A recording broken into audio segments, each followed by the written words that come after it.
LEGO Batman Legacy of the Dark Knight came out on May 22nd, 2026.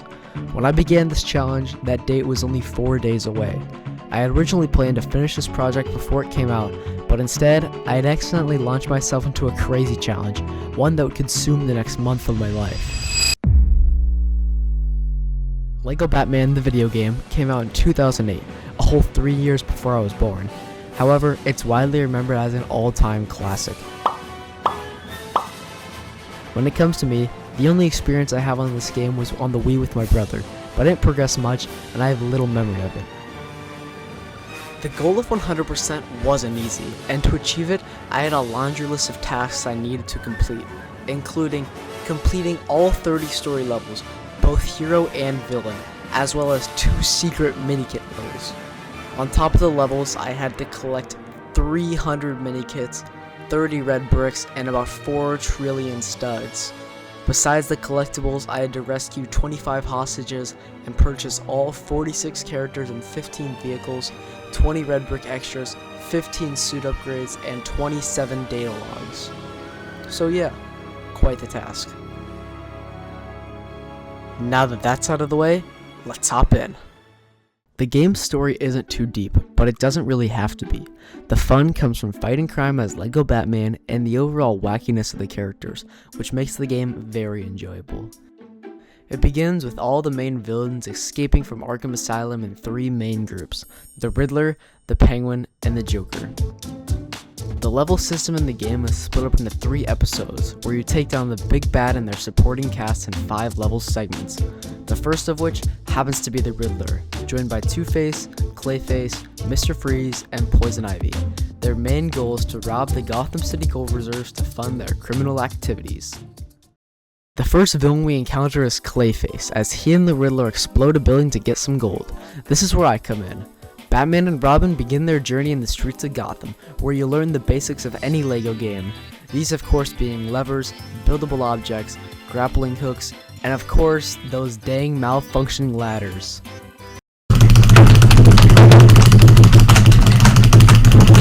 Along the way, we also get introduced to some of the collectibles, such as the mini-kits. There are 10 of these in each level that I must collect to 100%. As well as collecting mini-kits, I also have to grab studs and save hostages. Oh, I feel like I almost just right-hooked that woman. Every single time I pick up a stud, a counter will appear at the top of the screen, and once I collect enough, I'll receive the superhero badge. Usually, when playing through these games, you don't spend time farming studs at the start, because with the multipliers you can unlock in late game, superhero can be reached before a cutscene even finishes. However, going into this challenge, I was unaware, so much so that I said this in level 1. I will take the blue studs. I need superhero in every single level. It'd be nice if I could do it without extra playthroughs. On a higher note, we get introduced to suits in level 1, and in this case, the demolition suit for Batman, which allows him to place and explode bombs to destroy silver LEGO objects. Suits are such a key feature in this game, with Batman and Robin having 4 unique suits each, that all have their own feature. We'll come back to this part later. Along with the demolition suit, Robin unlocks his tech suit, which allows him to control vehicles, cars, boats, helicopters, and whatever the heck this is. To finish out level 1, I meet Clayface at the vault he broke into earlier in the same level and take him down in a boss fight. However, Two-Face comes just in time to save the Riddler, and we discover that Batman is the second coming of Tom Brady, with an absolute missile to launch the tracking device onto the getaway car.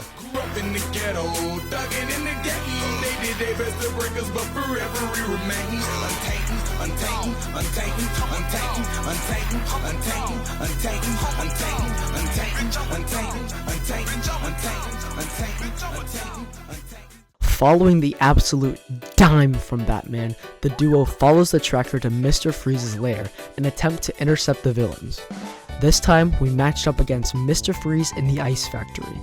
Besides being a really cool level, it introduces Batman and Robin to 2 new suits. The magnetic suit for Robin, which allows him to climb up metal walls and surfaces, as well as the glide suit for Batman, which is pretty self-explanatory. After making our way through the facility, we took down Mr. Freeze before yet again this man drops another dart, this one to send Mr. Freeze flying and put him down for good. But once again, Two-Face and the Riddler escape and manage to get the second item needed to pull off the heist, the Freeze Ray. The next level is the first of the vehicle levels. In this one, Batman and Robin are trying to intercept Two-Face and the Riddler in a high-speed chase. To complete the level, I have to knock over the Riddler's vans and tow them towards the police helicopters, which was actually quite fun. However, all the vehicle levels in this game have the same flaw. Because you're limited to the vehicle, there's little to no puzzles, and most of the problem solving you have to do is hold X on the controller, so much so that I frequently call the vehicle levels the hold X levels. Don't get me wrong, I'm glad they're here, but they could have been executed way better. But alas, after towing the vehicles, we get to the final face-off against Two-Face in his armored van, and eventually explode it by dropping multiple bombs on the vehicle. But for some reason, this man walked away without a scratch. But hey, I guess that's just how it works in the LEGO universe. Once again, the Riddler escapes, this time with the help of Poison Ivy. I kid you not when I say, this next level genuinely took me an entire hour. No, not because it was hard, not because I couldn't figure out a puzzle, and not because of a glitch. It was simply due to my own stupidity. On the surface, this level seems to be fine. All we have to do is make our way through the gardens to fight Poison Ivy. However, along the way, we get Batman's sonar suit and the infamous Robin tracksuit. Just the concept alone is so stupid to me. You have to go around breaking things and then vacuum up the pieces to put into a little machine that builds something, which by itself, fine, just a bit annoying, but there's more than meets the eye with these machines. A little fact about the machines is, once you put the pieces in, the counter resets to 25, but instead of doing something useful, like a mini kit or red brick, I got studs. The thing is, I didn't know that, and I kept on trying on each machine, expecting a different result. So instead of just progressing the level, I decided to go the extra mile and find more pieces to max out each machine, which meant backtracking countless times just to put new pieces in. And I did this to every machine I could, meaning I vacuumed a ton of pieces. Eventually, I reached a room in the level that required pieces to put into machine to progress. However, I had already spent so long and so many pieces on other machines that it was not possible to progress. I had grabbed every single piece in the level, and trust me, I did not miss a single one. I ran up and down that level an embarrassing amount of times. Because of this, I had effectively soft-locked myself and had to reset the level, which made me lose an insane amount of time and gave me a deep, deep hatred for the level and the suit. But finally, we reached the last level of episode 1, the final showdown with Two-Face and the Riddler. To get to the boss fight, we had to break in through the roof of the bank and progress through the office to make it to the vault. But before we could get there, we get interrupted by Two-Face, who flooded the floor with acid. And to make it worse, I had to use the tracksuit, which did not make me happy. If it's a vacuum suit, throwing my controller across the room. Just kidding, that was a joke. Oh, I'm gonna get the vacuum cleaner out. Such a fun suit for me to use in LEGO Batman. I love vacuuming. This suit pisses me off. So yeah, I wasn't like the most happy about that, but we powered through. Once we got into the main vault, we made quick work of Two-Face before finally fighting the Riddler, and before you know it, the whole gang was back in prison, putting a wrap on episode 1. Kinda. I still had the villain version, as well as going back in to grab all the collectibles. After episode 1, it was time to move on to the Penguin and his gang, Killer Croc, Bane, Man-Bat, and Catwoman. The Penguin's main goal was to use his remote-controlled terrorists to seize control of Gotham. Did I mention they're playable characters? Couldn't tell you why, but I'm not complaining. They're kinda epic. Anyways, Batman and Robin spot Catwoman from the docks and get into a chase that goes through Gotham and up onto the rooftops, before eventually we hawk her down and get into a boss fight. Once we defeat her, we lock her up. Hey yo!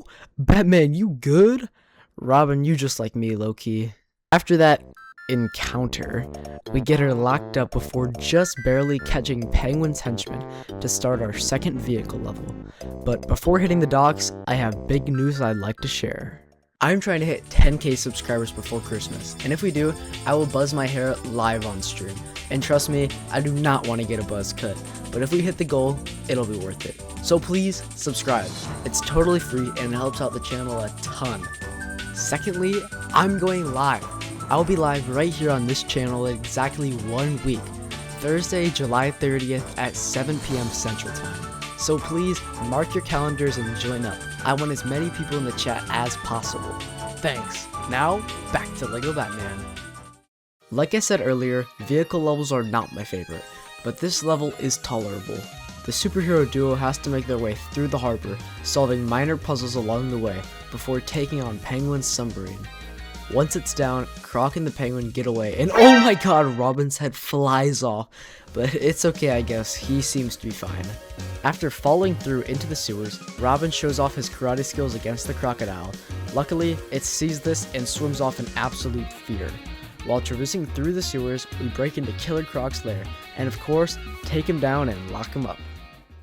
The search continues and leads us to the zoo, for some reason. However, we've got company and have to fight our way out of different habitats and enclosures. Soon enough, we get to the jungle area, and somehow in about a split second, it becomes day and the weather changes drastically. But if I've learned one thing throughout the playthrough, it's to not challenge LEGO logic. After exploding to the basement of the boat, we discover Man-Bat's hiding spot, and utilize a record player to temporarily stun him and take him down for good. With Man-Bat down, we had one level to go, a final face-off with Catwoman and the Penguin in Arctic World. But before we got to the boss room, we had to plow through the snowy tundra, taking down henchmen and robot penguin terrorists along the way. Once we were there, Batman and Robin used the Penguin's exploding robots against him to shut down his machine and beat him in hand-to-hand combat to save the city from the robot penguin terrorists, locking up the second wave of enemies and completing the story for episode 2. The final episode matches Batman and Robin up against the best of the best villains, the Mad Hatter, Scarecrow, my personal favorite, Killer Moth, and of course, Harley Quinn and the Joker, with the goal to infect the city with his laughing gas and take over the Gotham Cathedral. The first level of episode 3 has us infiltrating the Joker's lair, but before we get there, Robin nearly nukes the Batcave. However, Alfred lives another day, and the duo arrives safely. In an attempt to track down the Joker, we made our way through the entire facility, but we're too late, and we're left with the Mad Hatter to deal with. However, his mind control and crazy hat can't save him this time, leading to his beatdown and arrest. After taking the Mad Hatter down, we see the Joker's helicopter fly towards the theme park, where Commissioner Gordon is being held hostage. So, we follow. However, he was ready, and to save Gordon, we had to progress through an endless wave of enemies. Finally, we made it to where Harley and the Joker were waiting, and take on Harley Quinn. After an annoying boss fight, we distract her for long enough to free Gordon, but Joker comes just in time to save Quinn, and the two escape yet again. While following Joker in the air, we get intercepted by the Scarecrow, starting the last Hold X level of the hero's story. And I've gotta say, this level was so boring. It went exactly like this. We catch up to the Scarecrow, he flies away and blocks the path. We get through and rinse and repeat. Once he's got nowhere to run, we easily take down the planes, but somehow the Scarecrow and the Joker land safely in their comically large balloons. Directly after defeating the Scarecrow, we get a call from Commissioner Gordon, telling us that the Joker and Harley are in the city, and this time joined by Killer Moth. The level takes place in the streets of Gotham, where we follow Killer Moth before eventually he escapes through the club, leaving us to party in order to progress the level. Eventually, we catch up and meet him in an abandoned building.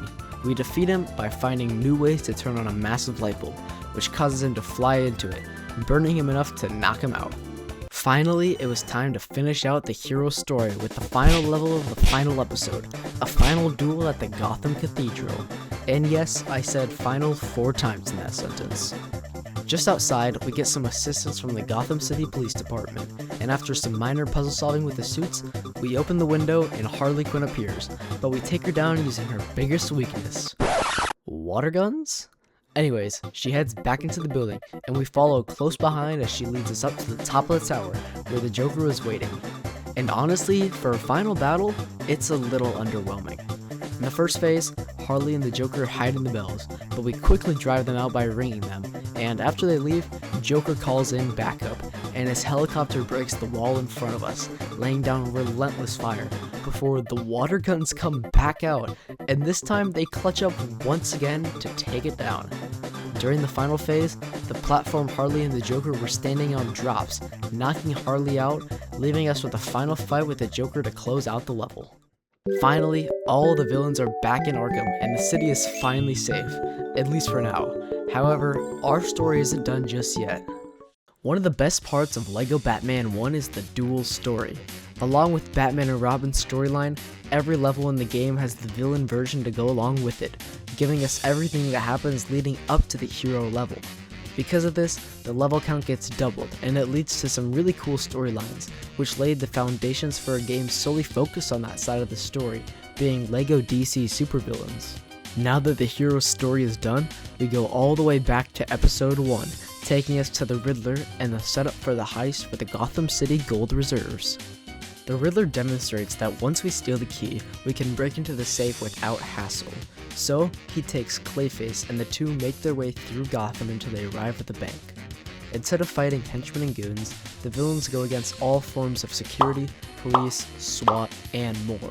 But for whatever reason, we never go against the heroes, Batman and Robin, which is a little disappointing.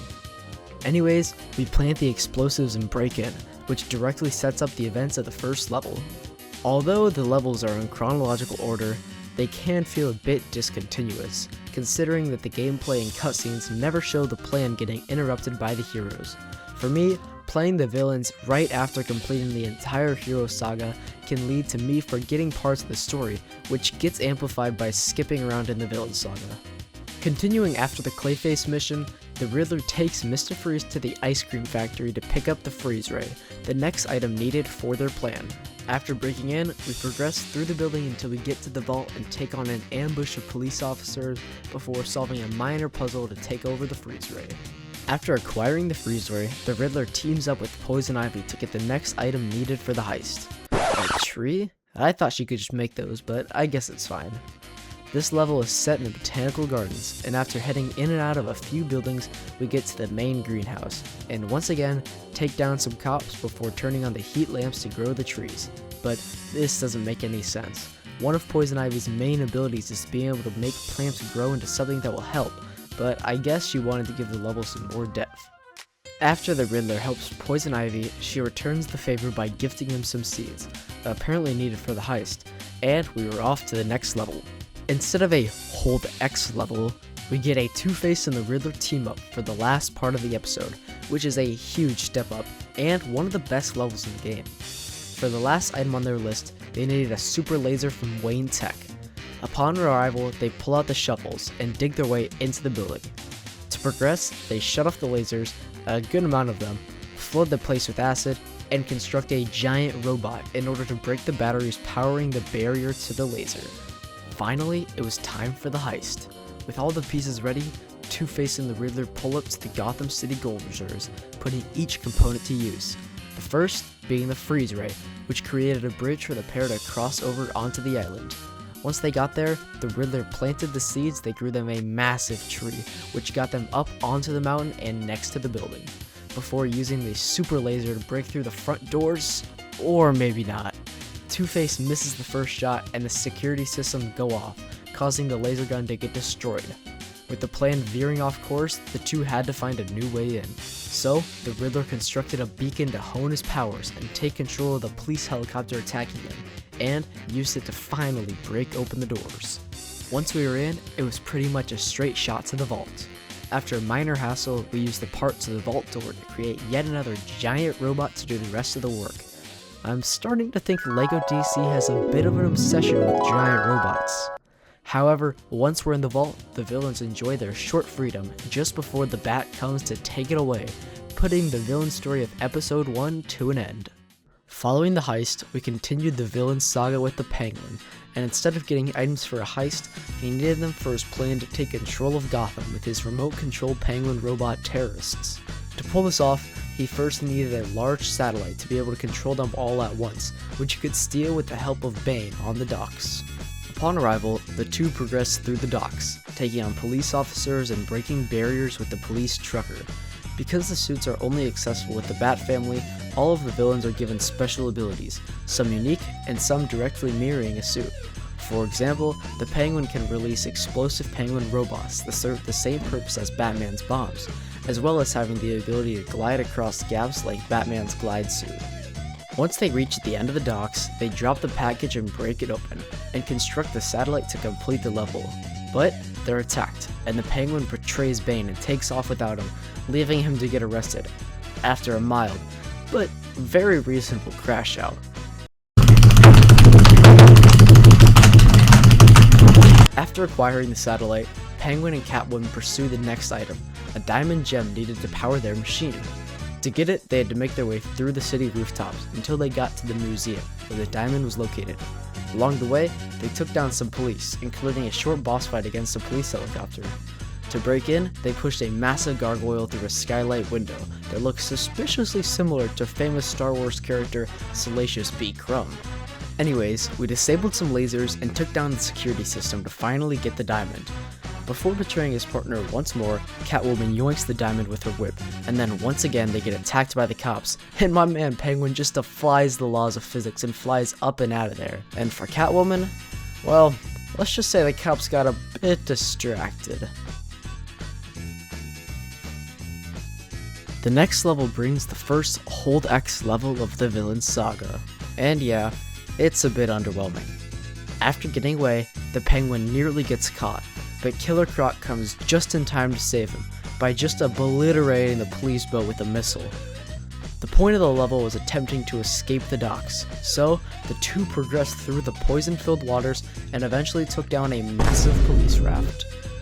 Upon escaping, they needed to track through the city underground in order to break Catwoman out of prison, who was previously captured by Batman, but was still in possession of the gem with the help of her cats. So, Croc guided the Penguin through the sewers, powering up doors, jumping through pipes, which just could not have been an original idea, and finally, riding a massive crocodile to get to the police station. And once they're there, they free some allies and build a huge bomb to explode the cell doors, and the three get away. After freeing Catwoman, she and the Penguin head to their zoo hideout, but once again, Batman and Robin are in hot pursuit, so they leave Man-Bat to buy them some time to set up their machine in the Arctic World cave. To get there, the two solve some puzzles to build a snowplow to access the front door, and made their way through the building before sliding down an ice slide to finally get to their cave and charge up the machine to begin the takeover. That didn't last too long before Batman showed up, but episode 2 had come to a close. Finally, it was time for the last story episode of the game. It all comes together with Joker's group, with the goal of infecting the city with his laughing gas and taking down the Gotham City Cathedral. The Joker wants Batman. To do this, he decides to lure him in by capturing Commissioner Gordon and holding him hostage. So, he convinced Gordon to come to the theme park by delivering him an invitation. Harley and the Joker made their way through the theme park, setting it up along the way while taking down cops before finally arriving at the boss fight. To defeat him, they drop explosive teddy bears on different things in the arena and beat him in hand-to-hand combat to lock him up. After Batman defeats Harley and frees Gordon, the Joker joins Scarecrow in the air for the final Hold X level of the game. To be honest, I have no idea what the plot of this level is, other than to just add another vehicle level. The two aircrafts fly around the city, break a whole bunch of walls, and eventually take on a police helicopter to complete the level. Overall, it felt like filler and a waste of time. Following the attack from Batman and Robin, Scarecrow and the Joker crash into the art gallery and progress through each room until they get to the garage door and escape. It was a pretty basic level, but it introduced Scarecrow and his abilities, which are pretty similar to the Riddler, and further expanded on Joker's character. Once the Joker escaped, he recruited Killer Moth to help him get through the city and to the cathedral. So, the two progressed through the streets of Gotham, battling cops, and eventually they got to the park, which was a pretty cool setting for a level. Once they were through, they repaired a present, and you could only guess what was inside.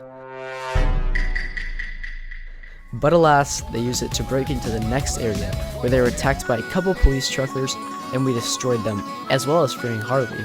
Then, Joker and Harley quickly ran away, leaving Killer Moth to deal with Batman.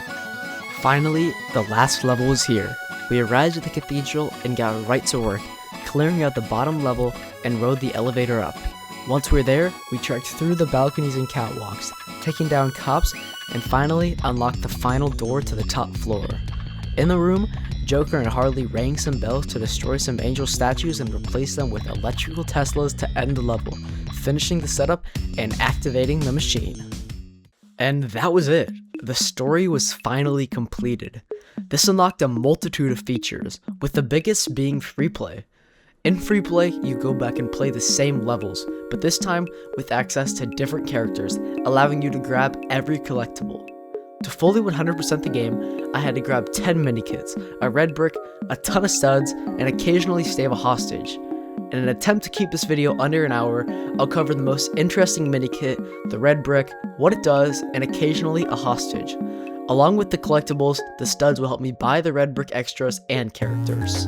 The way that the red bricks were set up, the hero levels give me suit upgrades, and the villain levels give me extras, which give me abilities like stud multipliers, health upgrades, and more, which are a lot better than suit upgrades. So, I'm starting with the villains. The first villain episode gives us the stud multipliers, which is fitting because the story involves a bank heist. Another thing to note is that multipliers stack, making this arguably the most important episode. Without wasting any more time, let's begin. The Riddler makes a withdrawal, has us parkour with Catwoman before hitting a sick rail grind and using the sonar suit to break the glass and grab a mini kit, along with compacting our car into a red brick, giving us score ×2. The hostage in this level is just to the left of the elevator behind a sonar window. On the Rocks mini kit is gained by finding 3 snowmen, and the red brick is obtained by breaking into the ice chamber, fighting minimum wage employees, and powering up the container to unlock score ×4. The hostage in this level was just above the ice chamber where the red brick was located. Green Fingers gives us a racing track where we need to complete a lap to get the mini kit and the red brick by finding a secret room, building a robot with the attract suit, and baking a cake to unlock score ×6. The hostage in this level was also in the same area as the red brick, in the pizza kitchen. An enterprising theft let us have a party and dance with the skeleton, and then ride a robot dog into a closet which unlocks a room where we have to solve a maze to finally unlock the mini kit. The red brick had us build a projector which created a door, and inside we have to solve a short puzzle to start a disco, which revealed the score ×8 red brick behind a painting of Bruce Wayne. The hostage in this level is to the right of the starting area where we collected the mini kit. Breaking Blocks has us mind control a plane to destroy all the cameras surrounding the building to unlock the mini kit, and the red brick in a room where we destroy a power supply and explode a vault door to give us score ×8. The hostage in this level is in the same room. With that, we officially conclude everything in episode 1 of the Villain Saga, and move on to the Penguin episode, which gives us convenience and detectors. Rockin' the Docks has us explode a shed and pull a truck out to repair it and park it on a pressure sensor, as well as a police truck on the other side to unlock a container with a minikit inside. The red brick has us manipulate a security guard to let us into a warehouse, where we use the Penguin to break a fence open and give us the stud magnet extra. The hostage in this level is behind a sonar window. Stealing the Show has us go through multiple sets of lasers to unlock a mini kit behind a sonar case. The red brick in the level has us use the attract suit to build a helicopter to hit 2 switches and then drop a bomb onto the case, protecting the character studs extra that makes enemies drop studs when killed. The hostage in this level is right at the beginning behind some boarded up windows. Harboring Grudge has us use the Batboat to hit a jump and collect the mini kit. The red brick has us break through a barrier using Robin's torpedo and again through a small fence to get the minikit detector extra. A daring rescue has us utilize Joker's electric handshake to get into a room with various items used to break and rebuild as instruments and create a band that spawned in random people to dance, giving us tons of studs and a minikit. The red brick is in the prison bathroom where we have to destroy a water fountain to build a cannon that breaks the mirror, which leads to a secret room where you have to pull a large platform to jump on in order to access a panel that gives us yet another platform to jump across, this time with the red brick on the other side that gives us the red brick detector. The hostage in this level is the same room as the minikit we grabbed. Arctic World has us take down a security fence to unlock a worker that we manipulate into unlocking the ski lift, and with your computer, you ski down the mountain through 4 gates, which drops you a trophy that explodes into a minikit. The red brick is right next to the start, where you have to use the attract suit to craft you a massive fishing machine, and you have to sort the fish into bowls, 5 in each, which allows you to collect the score multiply extra. The hostage in this level is right next to the collection machine. And that puts a wrap on episode 2. There's now one episode of extras to go, with this batch practically giving me God mode. A surprise for the commissioner has us once again use the attract suit, which gives us the car that we have to park in its respective spot, along with the other 3. The red brick requires us to get to the top of the roller coaster and explode some debris to access fast build, which significantly speeds up build times. The hostage in this level is inside a cafeteria building near the arcade. Biplane Blast has us use the Batwing to get specialized bombs to destroy a barrier that only Batman can get through, and then charge up a satellite that we open to summon our minikit.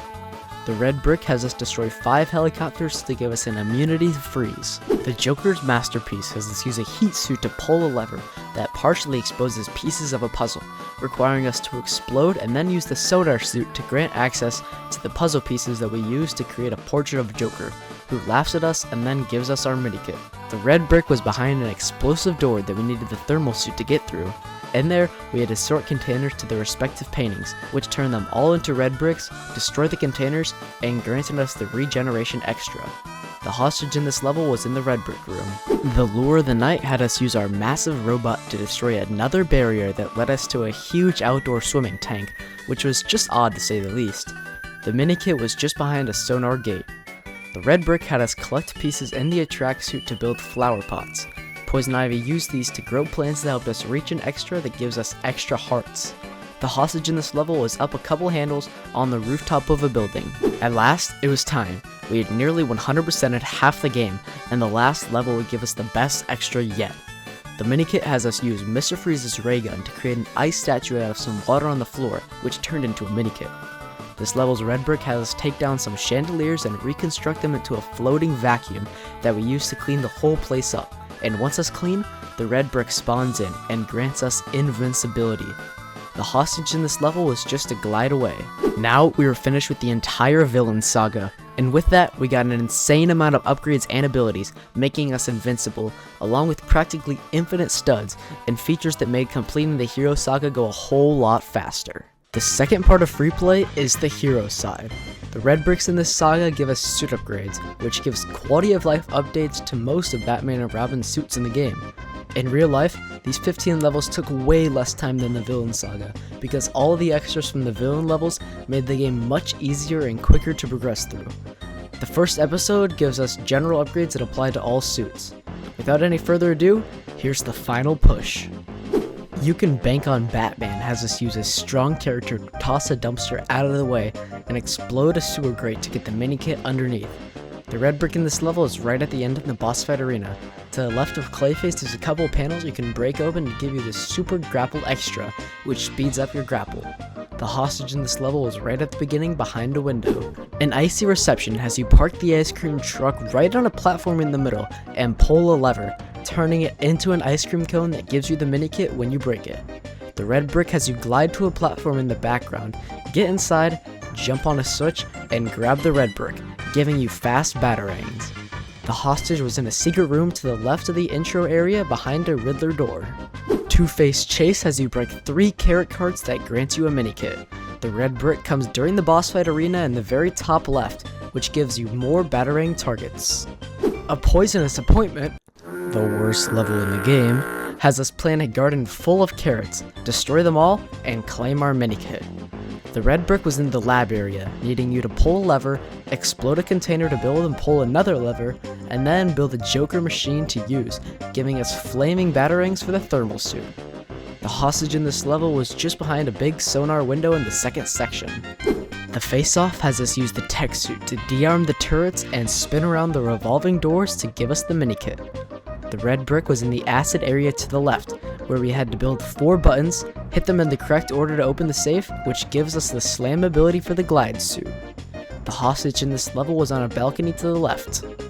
That's 1 episode down with 10 levels remaining. Episode 2 gives us direct upgrades to the Sonic and Demolition suits. There She Goes Again has us go into the goo, repair the generator, turn it on, and dive deep into the water to unlock the minikit. The red brick has us build 2 levers that open a hatch with the red brick just behind a sonar window, giving us more bombs for the demolition suit. The hostage in this level was down and to the right, just before the magnet wall. Batboat Battle has us use 2 of Robin's torpedoes to drop a metal crate into the sea, requiring us to use a bomb to open it up, getting us the minikit. The red brick was just above the boss arena to the right, needing a submarine to go under the fence and hit all the targets, giving us the armor plating extra, which gives you immunity to explosives in the demolition suit. Under the city has us get onto a platform to glide across the balcony and open a door with mind control, and finally use a strong character to open the cage and get the minikit. The red brick was right at the start, having us control a boat to hit 3 buoys, which drops down the red brick for the Sonic Pain extra, making the Sonic suit deal extra damage to enemies. The hostage in this level was on the far right next to the minikit. Zeus Company's minikit has us use poison ivy to make a platform up to the top of the tower. The red brick was in the middle of the lion enclosure, requiring you to explode a gate to give you the bricks needed to build a red brick, giving you the area effect extra, making the sonar suit surround you. The hostage in this level was inside the office near the bridge. Penguin's Lair had us use the Penguin's explosive minion to walk across the acid and open a hatch, leading you to the minikit. The red brick was in a secret room that you needed to use the sonar suit to get into, and inside, you needed to open a ceiling hatch and run onto a treadmill to start up the generator, and finally, stand on the button to spawn the red brick that gives you the bats extra, which added bats to the sonar suit that could attack enemies. The hostage in this level was right in front of the cave entrance. Finally, it was time for the final episode. Just 5, well, technically 7 levels stood in the way of 100%ing the game, with the final 5 upgrades giving abilities to 4 of Robin's suits. Joker's home turf has us go above the control room to explode some silver canisters, which gives us the bricks needed to build a fan above the vent to boost us up to the minikit. The red brick has us use Mr. Freeze's freeze ray to build a platform to cross the ice cream. On the other side, we use Batman's sonar suit to open up the control panel, which has us mixed colors to make purple, green, and orange ice cream. After finishing the mixing, the red brick spawns above the green pipe, giving us the freeze batarangs, which freeze enemies on contact. The hostage in this level is just to the right of the elevator. Little Fun at the Big Top has us go backward at the start of the level by flipping over a school bus where we have to pull a dumpster to give us a boost onto the middle platform, where we have to build a tightrope to the top of the large vent where the minikit is located. The red brick is just a glide across the water where we have to pull a lever, giving us access to an arcade area where we have to use a claw machine and catch 3 pink Catwoman stuffed animals. Once you catch all 3, the red brick spawns into the claw machine, and once caught and collected, gives us the decoy extra, which allows the tech suit to place a fake Robin that explodes after a short timer. The hostage in this level was right next to the teacups near the background buildings. Flight of the Bat has us break open a small window to give us access to towable bombs, where we take one all the way down to the hotel building, which breaks the letter O of the sign, giving us the minikit. The red brick is behind a couple of pipes pumping out toxic gas, and once we get past them, we turn 2 gates to expose the red brick, which grants us the fast walk extra. In the Dark Knight has us double jump onto a handle and then use the grapple hook to get onto the rooftop, where the minikit was located. The red brick is high up on a platform, where we need to use the thermal suit to build and climb a ladder. At the top, we use the glide suit and a double jump to reach the faster pieces extra, which speeds up the time it takes to put pieces into the collection machines. The hostage in this level is right behind where we exit the dance floor. At last, it was time for the last level, to the top of the tower. To collect the minikit, we have to use Joker's electric handshake to drop down a platform that we use to reach the minikit. The red brick has us use a strong character to move an organ, where we gave it air until an organist seemingly teleported in, played a few notes, and gave us the piece detector upgrade, which showed us where the attract suit pieces were located. The hostage in this level was right at the beginning of the level to the left. And that, my friends, completely finished all of the free play we needed to do, and unlocked 2 final secrets. Every time you complete a level, every minikit you grabbed is turned into a piece to create a minikit build, which gets put on display in a special room in the Batcave in Arkham Asylum. Once you get the superhero or supervillain badge on every level from the studs, you unlock 2 secret levels, Wayne Manor for the heroes, and Arkham Asylum for the villains. In these levels, you must collect a set amount of studs. For the Wayne Manor level, you have to collect 1 million studs, which normally wouldn't be a problem, but you can't use extras, and you must collect each one. This level takes place in 3 main areas: outside and around the building, inside a 2D level, and inside a 3D level. and believe me when I tell you that this level was not fun. It took me 30 minutes to grab every stud, and I spent the last 10 going up and down this level trying to find the last few, because the level only had the exact amount needed to complete it, making the level very, very tedious. On the other hand, the Arkham Asylum's secret level was much easier than the hero one.